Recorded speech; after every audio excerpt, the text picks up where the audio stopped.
شاید یہ ہمیں فائدہ پہنچائے یا ہم اسے اپنا بیٹا بنا لیں۔ اہلیہ کی شدید خواہش کی وجہ سے فرعون نے دل پر پتھر رکھ کر اس بچے کی پرورش کی اجازت دے دی۔ ادھر حضرت موسیٰ علیہ السلام کی والدہ نے انہیں دریا کے سپرد تو کر دیا تھا، لیکن وہ بے قرار تھی۔ چنانچہ انہوں نے حضرت موسیٰ علیہ السلام کی بہن مریم بنت عمران کو بھائی کی خبرگیری کے لیے بھیجا۔ مریم دور سے صندوق کو دیکھتے ہوئے دریا کے کنارے کنارے چلتی ہوئی فرعون کے محل تک پہنچ گئی، جہاں فرعون کی بیوی دیگر عورتوں کے ساتھ بڑی دیر سے معصوم بچے کو دودھ پلانے کی کوششوں میں مصروف تھی، لیکن کوئی آیا انہیں دودھ پلانے اور چپ کروانے میں کامیاب نہیں ہو رہی تھی۔ قرآن پاک میں ارشاد ہے، اور ہم نے پہلے ہی سے اس پر دائیوں کے دودھ حرام کر دیے تھے۔ ناظرین، جوں جوں وقت گزرتا جا رہا تھا، بھوکے بچے کی بےتابی دیکھ کر آسیہ کی بے چینی بڑھتی جا رہی تھی۔ حضرت موسیٰ علیہ السلام کی بہن مریم دروازے پر کھڑی یہ سب منظر دیکھ رہی تھی۔ بالآخر بول پڑی، کیا میں تمہیں ایسا گھرانہ بتاؤں کہ جو تمہارے لیے اس بچے کو پالیں اور اس کی خیر خواہی سے پرورش کریں؟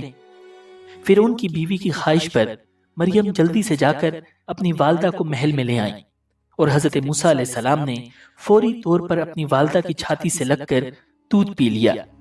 یوں اللہ تعالیٰ نے آپ علیہ السلام کی والدہ سے کیا ہوا وعدہ پورا کر دیا۔ ارشاد باری تعالیٰ ہے، تو ہم نے ان کو ان کی ماں کے پاس پہنچا دیا تاکہ اس کی آنکھیں ٹھنڈی ہوں اور وہ غم نہ کھائیں، اور جان لیں کہ اللہ کا وعدہ سچا ہے، لیکن اکثر لوگ نہیں جانتے۔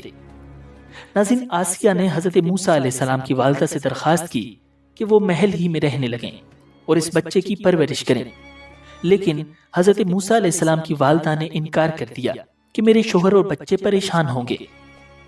اس پر آسیہ بچہ انہیں دینے پر مجبور ہو گئیں۔ پھر اس نے بچے کے لیے وظیفہ بھی مقرر کر دیا۔ یوں اللہ تعالیٰ کی شان دیکھیے کہ جس بچے کے خوف سے فرعون نے ہزاروں بچے ذبح کروا دیے، وہ بچہ فرعون کی زیر نگرانی اور سرکاری تحفظ میں پروان چڑھنے لگا۔ ناظرین، حضرت موسیٰ علیہ السلام رضاعت کی عمر تک اپنی والدہ کے پاس ہی پرورش پاتے رہے۔ پھر جب آپ کا دودھ چھڑوایا گیا تو والدہ نے آپ کو دوبارہ فرعون کی بیوی کے حوالے کر دیا۔ یوں ہی وقت گزرتا رہا، اور ایک دن ایک نہایت عجیب واقعہ رونما ہوا۔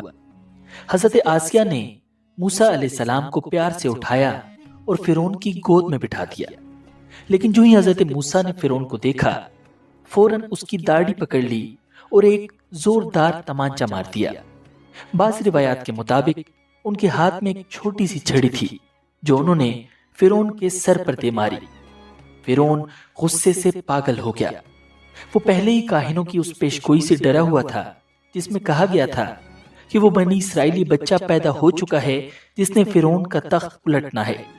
وہ چلایا، یہی وہ بچہ ہے، اسے ابھی قتل کر دو۔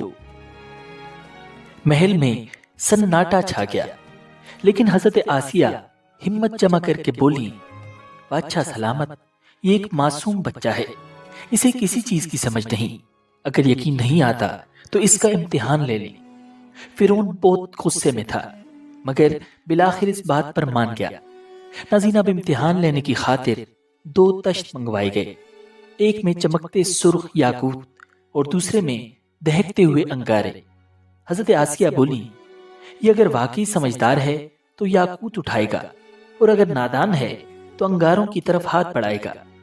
ناظرین، روایات کے مطابق حضرت موسیٰ علیہ السلام نے یاقوت کی طرف ہاتھ بڑھایا، لیکن عین اسی لمحے حضرت جبرائیل علیہ السلام نے ان کا ہاتھ پکڑا اور انگاروں کی طرف لے گئے۔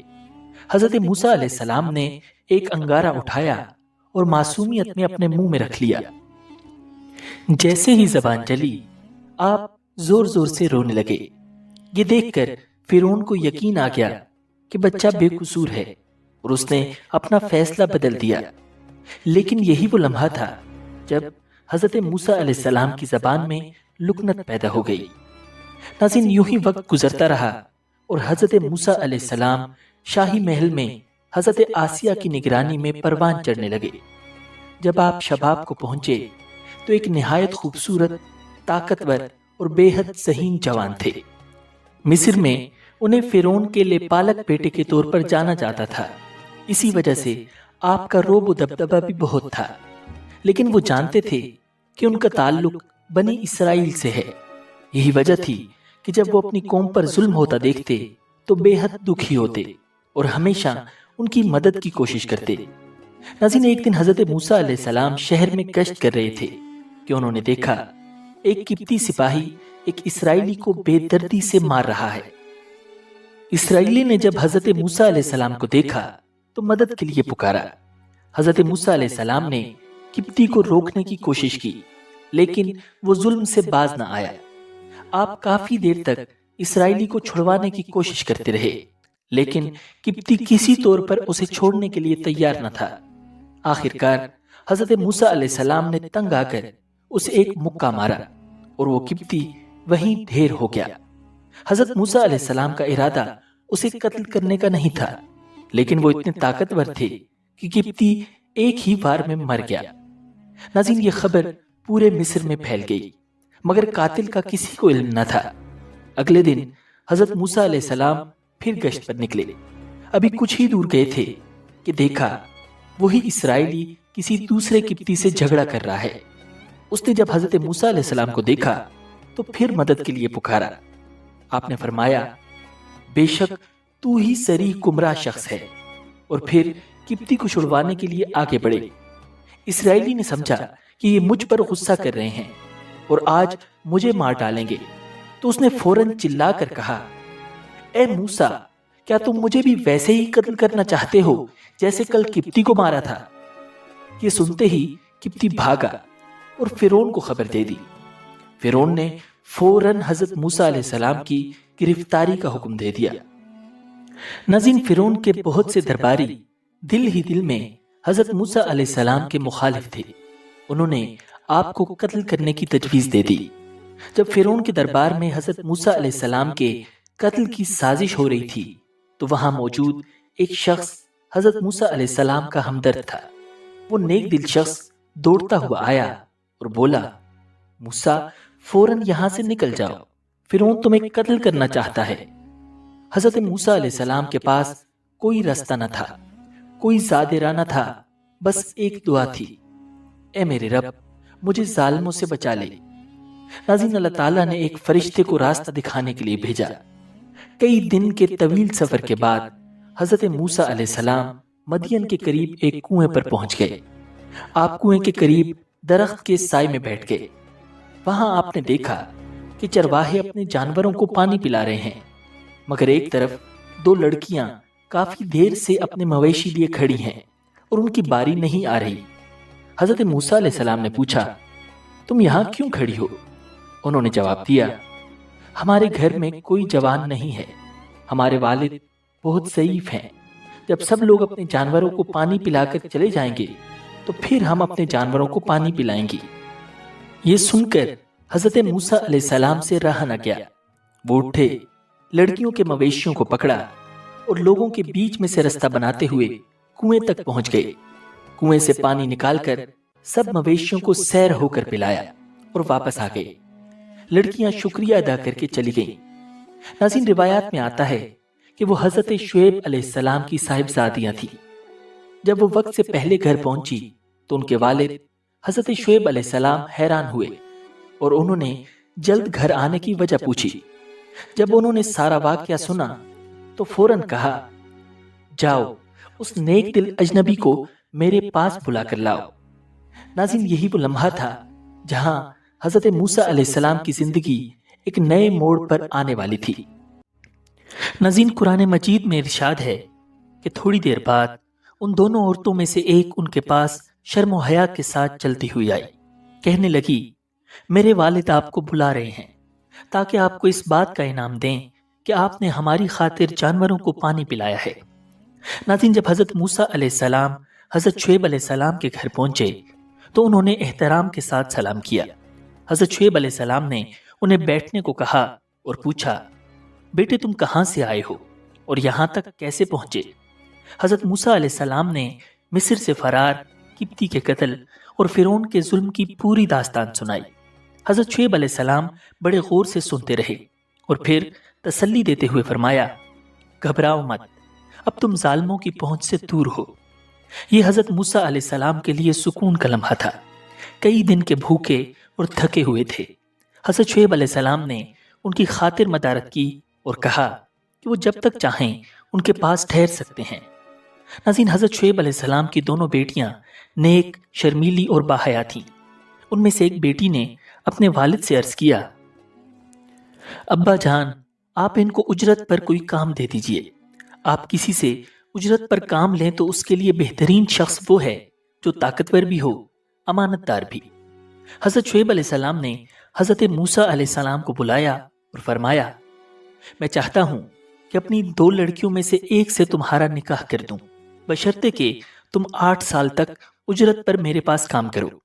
پھر اگر تم 10 سال پورے کر دو تو یہ تمہارا اپنا فیصلہ ہوگا، اور میرا کوئی ارادہ نہیں ہے کہ تم پر مشقت ڈالوں۔